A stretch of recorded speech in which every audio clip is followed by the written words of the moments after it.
welcome back to my channel. So today I'm going to talk about how you as a parent can help your unmotivated child. You see, I'm not going to talk about the strategies on how to improve your child's academic grades. Well, this video is more focusing on the child's psychological state and how the relationship between you and your child could be further enhanced.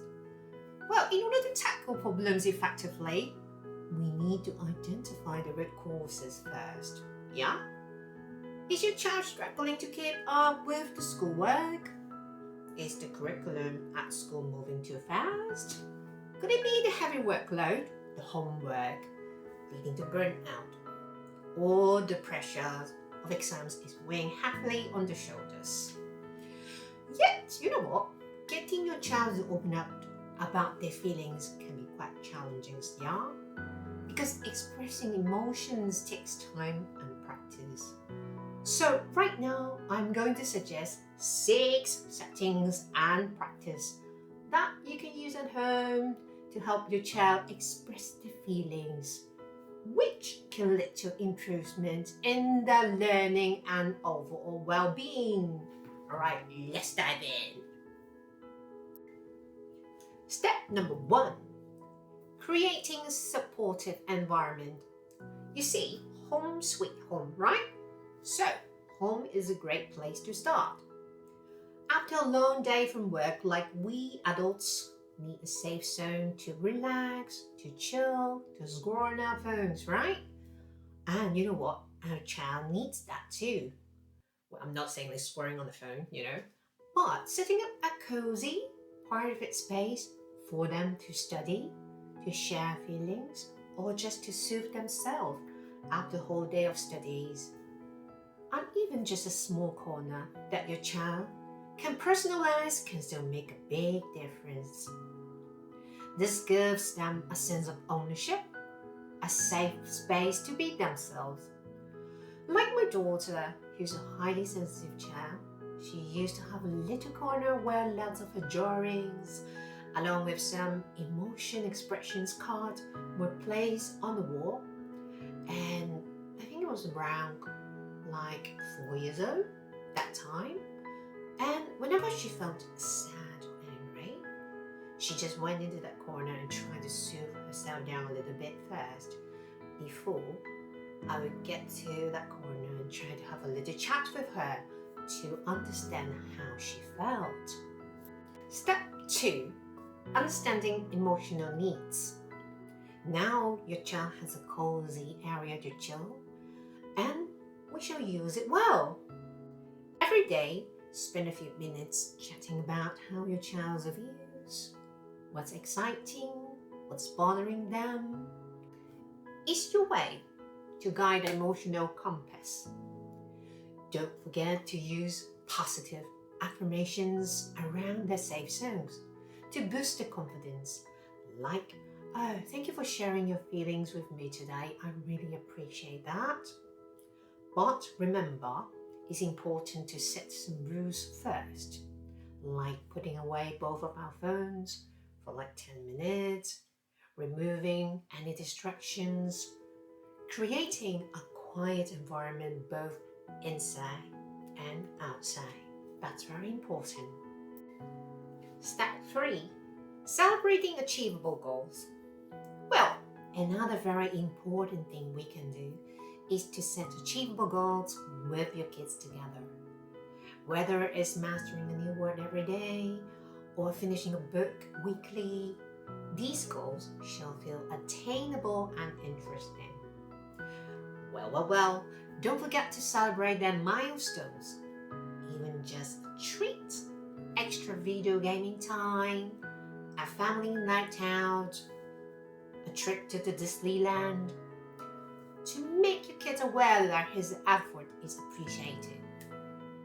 You see, my son is very picky, especially when it comes to food, and he especially hates celery. Even he's 10 years old now, he still hates it. So there were times when he tried to take a few bites just for chunks of celery.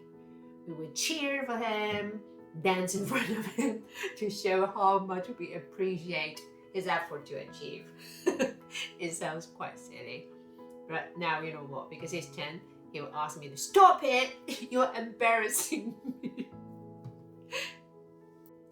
Step 4, using educational resources creatively.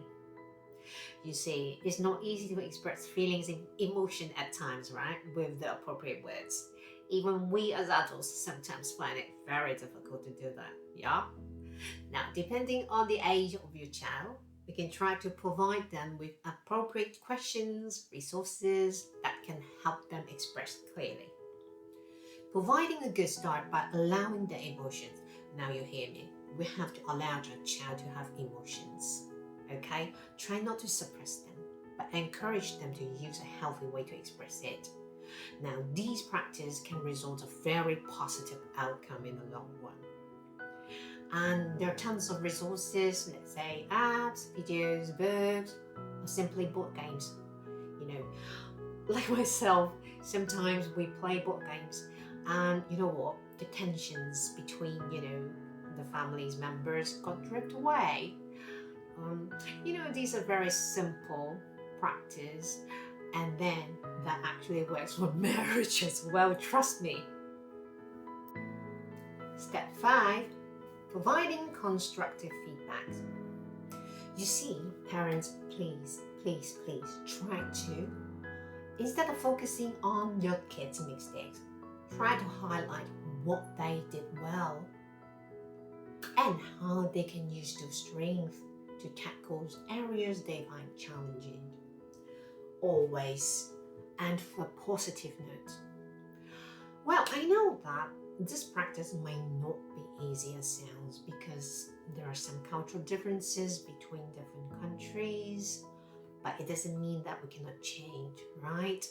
What I'm trying to emphasize is, let's say your child is having his exam results back home, showing you that he has got like 70% out of 100. Well, instead of looking at that 30% mistakes, you can actually go like, wow, you got 70% right and only 30% wrong. Well done. But you know what? Let's look at those mistakes together so that next time you might be able to minimize that 30% to 20, 10, or even 0. Yeah, let's do this. This is very positive for your child.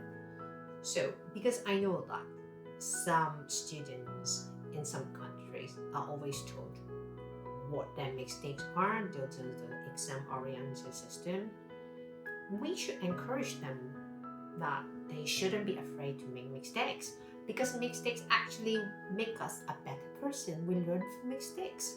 Now, this is very important. We need to start changing today.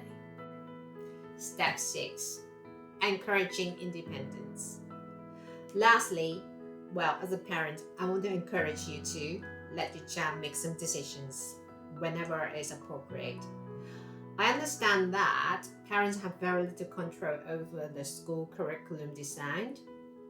What I'm saying here is to allow your child to decide what they want to learn in extracurricular activities. Let's say if piano is not the thing, don't force, don't push. Well, I'll give you an example. My mom used to sign me up for a ballet class because I was quite chubby when I was little, and she wanted me to lose some weight. But then, because she made me to attend the class and I hated it so much, you know that what? Even now, I still cannot stand any ballet performance, and just simply because all the memory, would come back. So, yeah, these are the things that you allow your child to make decisions, even just tiny decisions, or you can ask your child to, can you order a lunch for me? And then once they did, say, oh, thank you so much for doing that for me. I really appreciate it. It actually tells your kid that they're capable of doing something. Yeah, they're capable of making decisions on their own and helping the others out. That's very important. That's building confidence. Yeah. And this way is to show your kids that you are an understanding parent in every possible way. This is very, very crucial to help your child build the confidence and teach them the responsibility. It's simply empowering. So parents, I just shared the 6 steps with you, and please remember, by focusing on the heart first, as well as on the mind, we can guide our children towards not only academic success, but emotional resilience.